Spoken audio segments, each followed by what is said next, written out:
आणि आता बातमी नाशकात नाही. 1.5 वर्षांचं एक बाळ भाजलं. त्या बाळाला नाशिक जिल्हा रुग्णालयात दाखल करण्यात आलं, मात्र ते बाळ वाचू शकलं नाही. रुग्णालयाच्या हलगर्जीपणामुळे या बाळाचा मृत्यू झाल्याचा आरोप त्या बाळाच्या कुटुंबियांनी केला आहे. नेमकं काय घडलंय बघूया. माहेश्वरी कांबळे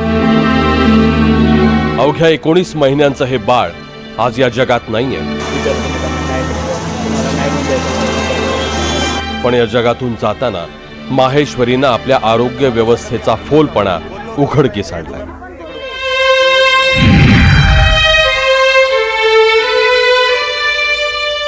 नाशिकच्या चुंचाळीत राहणाऱ्या माहेश्वरीवर उकळतं पाणी पडलं आणि किरकोळ भाजलेल्या माहेश्वरीला जिल्हा रुग्णालयात दाखल करण्यात आलं.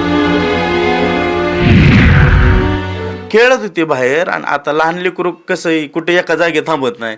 मग हे गेली ती तिकडं, मग ती आली पळत आणि डायरेक्ट आतच गेली ती. आता ती कधी गेली मग डायरेक्ट 2 मिनटं, म्हणजे ही ज्यावेळेस गेली का, म्हणजे मी घरातून बाहेर आलो तिकडं पलीकडे जाऊन बसलो बाकड्यावर आणि मुलगी इथं बघितली मी खेळताना. तर 2 मिनिटात तर तिनं म्हणजे म्हणली पप्पा पप्पा ओरडत आली माझ्याकडं.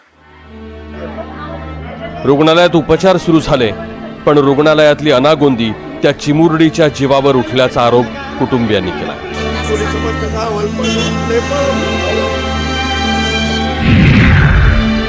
तिसऱ्या दिवशी बी मेडिसिन नव्हतं आणि मग संध्याकाळ तशीच ढकलत आली आणि मग 4-5 वाजता ती खूप ओरडत होती ॲ करून. त्यांनी कसा तरी 4-4:30 वाजता इंटरकॅथ बसवला तिला तिसऱ्या दिवशी आणि मग त्याच्यानंतर ती खूप ओरडत होती. तर मी सिस्टरांना गेले सांगायला की म्हटलं मॅडम मुलगी खूप ओरडती जोरजोरामध्ये, तर बघा काय झालंय. तर मग त्या एकदम कुत्र्यासारख्या एकदम अंगावरच धावल्या, तुम्हाला कळतं का काय असं तसं. मी म्हटलं मॅडम माझी बी मम्मी नर्स आहे, ती म्हणती काहीतरी तिला त्रास होतो, एकदा बघा तुम्ही येऊन डॉक्टरना बोलवा तुमच्या. नाही ते त्यांच्या वेळेला येतील. माहेश्वरीची आजीही पुण्यात नर्स आहे. उपचारांमध्ये 100% गलथानपणा झाल्याचा दावा तिने तिच्या अनुभवाच्या आधारे केला.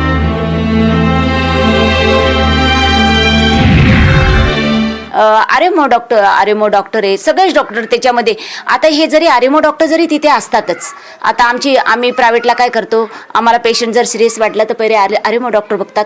खूपच सिरियस वाटलं तर पटकन आम्ही मोठ्या डॉक्टरांना फोन करतो आणि जी काय तयारी आहे ती तयारी आम्ही पहिले करतो का पेशंटला काय लागणार आहे. तसं म्हणजे ॲडजस्टमेंट सिस्टरांनी काहीच केलं नाही त्यावेळेस. औषधी नाही ते, ह्यांच्याजवळ एक 3 पिन 10 रुपयाची 3 पिन नव्हती. यांच्या वार्डामध्ये मामा जो आहे तो मामा त्या वार्डात फिरत होता शोधत. मग शेवटला मी म्हणलं हो मॅडम मला सांगा ना, मी आणतो. मग माझ्या मुलाला सांगितलं, माझा मुलगा जाऊन मेडिकलमधून घेऊन आला, तर वर बाळ गेलेलं होतं साहेब.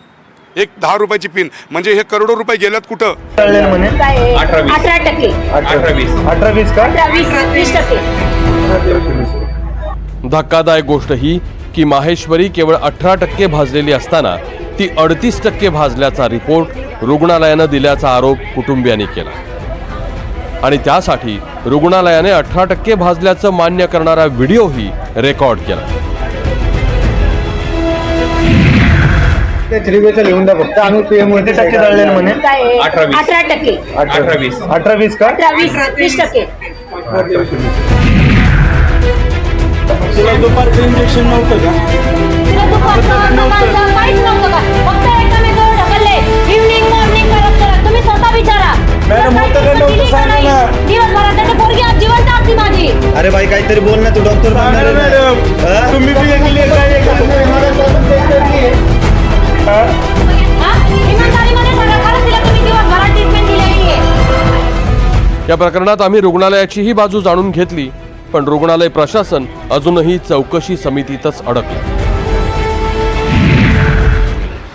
संबंधित जी ही केस होती बर्न वॉर्डची जुनी केस आहे. त्याच्यामध्ये आता निग्लिजन्स कमिटीकडे प्रस्ताव आलेला आहे. पोलिसांकडनं आम्ही फॉलोअप करून जे डॉक्युमेंट्स लागणार होते त्यांच्याशी करस्पॉन्डन्स झालं आहे आणि फायनल स्टेजला ते आहे. कमिटी आता त्याचं सगळं रिव्ह्यू करून सगळ्यांचे जबाब घेते आहे आणि लवकरात लवकर आम्ही त्याचा निकाल जाहीर करू. नाही, त्याची एक मेडिको लिगल प्रोसिजर असते, कारण ही निग्लिजन्स कमिटी आहे, ही रुटीन आपली तक्रार निवारण कमिटी नाही आहे. याला मेडिको लिगल इम्पॉर्टन्स असल्यामुळे सगळ्यांचे जबाब घेणे, पोलिसांकडे उरलेले डॉक्युमेंट्स, नंतर नातेवाईकांचे जबाब, सब्जेक्ट एक्सपर्ट्स आणि परत जे लोक ड्युटीवर असतात त्यांचे जबाब घेऊन एक फायनल ओपिनियन द्यायला थोडा टाइम कन्झ्युमिंग आहे. का आम्हाला ना सारखे समिती बसवतात, इथं समिती असती वाटतं त्यांच्या डॉक्टरांची, तर ते आम्हाला समितीचं नाव पण सांगत नाही. ते आम्हाला बोलवतात, जे आमच्याकडे डॉक्युमेंट वगैरे तुमच्याकडे काय काय Proof आहे, मागतात आमच्याकडे प्रूफ मागता. मग मी त्यांना 1-2 वेळा विचारलं, आम्हाला मागायची काहीच गरज नाही, तुमच्याकडे सीसीटीव्ही कॅमेरे आद्याच्यावर तुमच्याकडे प्रूफ आहेत, आमच्याकडे काय आहे. तरी मग आमच्याकडे जे काय होतं आम्ही सगळं त्यांच्यासमोर सादर केलं, तरी सुद्धा तेच विचारायला जवळपास त्यांनी 3 समयत्या भरवल्यात आत्तापर्यंत. आणि किती महिने झाले मुलीला एक्सपायर होऊन? 2024 कुठं, आता 25 लागलाय, वर्ष होत आले जवळपास. प्रश्न असा आहे की माहेश्वरी फक्त 18%च भाजलेली असताना पोस्टमॉर्टम रिपोर्टमध्ये 38% कसं आलं? पोस्टमॉर्टम रिपोर्ट देण्यासाठी 7 महिने का लागले?